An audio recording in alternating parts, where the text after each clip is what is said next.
ఈరోజు రెడీగా ఉన్నాము. ఈ ఇష్యూ మీద డిస్కస్ చేయడానికి ప్రభుత్వం సిద్ధంగా ఉంది. ప్రభుత్వానికి కూడా అవసరము.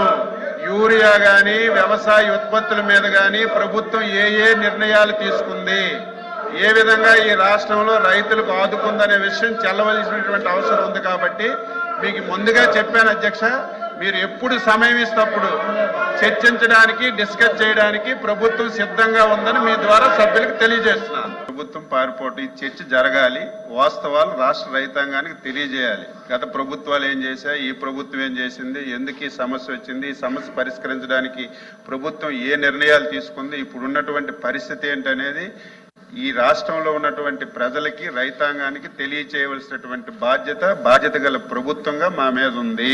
మేము సిద్ధంగా ఉన్నాము. ఇది అయిన తర్వాత బీఏసీ మీటింగ్ పెడతారు. మీరు సమయం ఇవ్వండి. స్టేట్మెంట్ ఇవ్వమంటే స్టేట్మెంట్ ఇస్తాను. ఒకవేళ డిస్కషన్ పెడితే డిస్కషన్ మీ సమాధానం చెప్తాను. వాస్తవాలు రైతులకు తెలియచేయాలి. యూరియా సమస్య, యూరియా వాడకం, దాని పరిస్థితులన్నీ రైతులకు అవగాహన కూడా రావాలి. ప్రత్యేకమైన పరిస్థితుల్లో మంత్రి గారు కూడా ఇప్పుడు మేము తయారుగా ఉంది, ప్రభుత్వం తయారుగా ఉన్నప్పుడు ఇప్పుడు చర్చించవచ్చు కదా. బిజినెస్ అంతా పోస్ట్పోన్ చేసి యూరియా మీద చర్చించమని అధ్యక్ష. ఎందుకు మళ్ళీ దానికి రేపు ఎల్లుండు అవతలాడు ఎందుకు అధ్యక్ష? రాష్ట్రంలో రైతాంగం అంతా కూడా ఎదురు చూస్తున్నారు. మాకు యూరియా కావాలి, పంట పండాలి, 10 కాలాల పాటు చల్లగా ఉండాలి అని కోరుకుంటున్నారు. రైతాంగం తరఫున ఇంత మా అచ్చెన్నాయుడు గారు మంత్రి గారు వచ్చి మరి సుదీర్ఘమైన అంశాలు చెప్తున్నారు కదా, అదే చెప్పనండి చర్చలో, అదే చెప్పనండి. మరి ఇంకెందుకు చర్చలో చెప్పనండి? మళ్ళీ రేపటి వరకు ఎందుకు వాయిదా? దేనికి వాయిదా అవసరం ఏంటి? బిఎస్సీలో తీసుకుందాం నిర్ణయం. మీరు అడిగిన దానికి మంత్రి గారు కూడా ఒప్పుకున్నారు కనుక. ఎందుకంటే రైతాంగం ఎంతో అత్యవసరమైన సమస్య అధ్యక్ష. ఇది రైతులంతా ఇబ్బంది పడుతున్నారు అధ్యక్ష. బయటని మాకేమీ వ్యక్తిగత అంశం కాదు అధ్యక్ష, ఇది రాజకీయ ఉద్దేశం కాదు అధ్యక్ష. గత 5 సంవత్సరాలు చెప్పారు కదా, గత 5 సంవత్సరాలు ఎక్కడనే ధర్నాలు జరిగాయి అధ్యక్ష. 5 సంవత్సరాలు ఎక్కడ క్యూలు ఉన్నాయి అధ్యక్ష. 5 సంవత్సరాలు పోలీసు దులుపు వచ్చిందా అధ్యక్ష? ఎందుకు వచ్చినప్పుడు?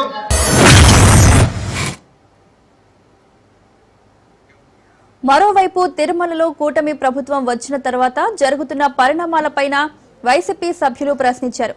తిరుపతి, సింహాచలం వంటి పుణ్యక్షేత్రాల్లో భక్తులు మరణించడంపై ప్రభుత్వాన్ని నిలదీశారు.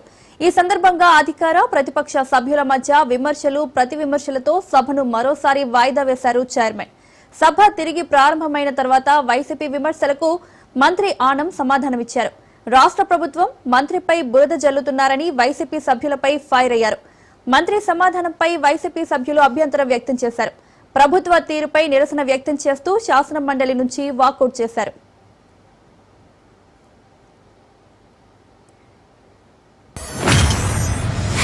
అక్కడ జరిగినటువంటి తప్పులు ఎలా జరిగాయి ఏంటి అనేటువంటిది వెంటనే దేవాదాయ శాఖ మంత్రిగా నన్ను, హోంమంత్రిగా అనిత గారిని, అలాగే జిల్లా ఇన్ఛార్జి మంత్రిగా రెవెన్యూ మంత్రి గారిని అక్కడికి పంపడం జరిగింది.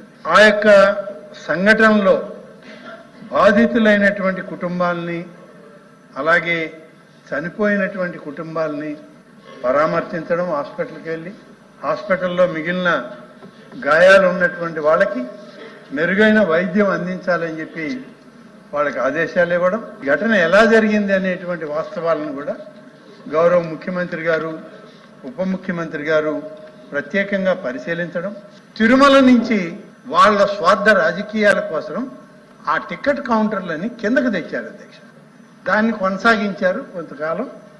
దానివల్ల సరే కొన్ని తప్పులు ఆ జరిగినటువంటి సంఘటన రోజున ఇది కూడా ఒక కారణమైంది అధ్యక్ష. ఎంత పవిత్రంగా అంశాన్ని మనం డిస్కస్ చేసుకుంటే అంత మంచిది.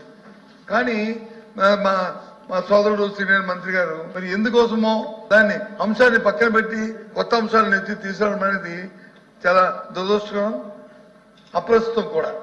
అది మేము ఒకటే అడుగుతున్నాం, 2 అంశాలు, ఒకటి తిరుపతి, ఒకటి వచ్చి సింహాచలం.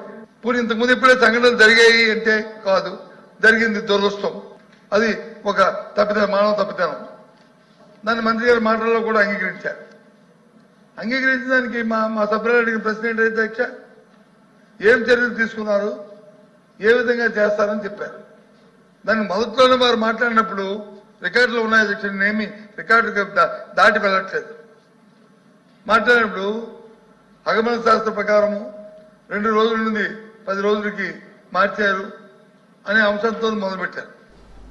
ఆ ప్రభుత్వాలు చేసామని చెప్పేసి 10 మంది 11 మంది ఇక్కడ 6 అక్కడ 5 చనిపోయిన నేపథ్యంలో ఎవరు బాధ్యత వహిస్తారు? మరి మంత్రి గారు చెప్పారు కదా నేను బాధ్యత వహిస్తున్నానని. మళ్ళీ ఎందుకు మళ్ళీ సైట్కి మళ్ళీ జగన్మోహన్ మాజీ ముఖ్యమంత్రి గారి గురించి, లేకపోతే ఉప ముఖ్యమంత్రి గారి గురించి, లేకపోతే ముఖ్యమంత్రి గారి గురించి ఆ అంశం ఎందుకు వచ్చింది చర్చలోకి?